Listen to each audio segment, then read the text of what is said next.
Hi కీర్తి. Sweets తీసుకురమ్మన్నావు కదా, ఇదిగో. Hi aunty. Hi uncle. Hi. నేను కీర్తి ఫ్రెండ్ని. హరిని నా పేరు. ఇతనే నా కీర్తి నువ్వు చేసుకోబోయేది. మీరు నాకు తెలియదు అంకుల్, మా డాడీ పాత కంపెనీలో కీర్తి వర్క్ చేసేది.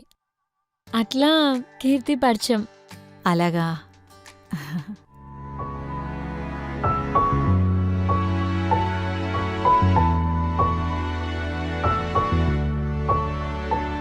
రిషి, పెళ్లి పెద్దవు నువ్వే, అన్నీ నువ్వే దగ్గర నుండి చూసుకోవాలి. సరే బా. పంతులు గారు, దగ్గరలో ఏదైనా మంచి ముహూర్తం? ఉందండి. 18వ తారీఖున మధ్యాహ్నం 12 గంటలకి భేషుగ్గైన ముహూర్తం ఒకటి ఉందండి. బాబు, మీకు ఆ ముహూర్తం? మీ అందరికీ ఓకే అయితే నాకు ఓకే. అదే ముహూర్తం ఖాయం చేయండి. తప్పకుండా తప్పకుండా. చాలా సంతోషం. వెళ్ళొస్తానండి. అమ్మా నమస్తే. వెళ్ళొస్తా మరి. నమస్తే.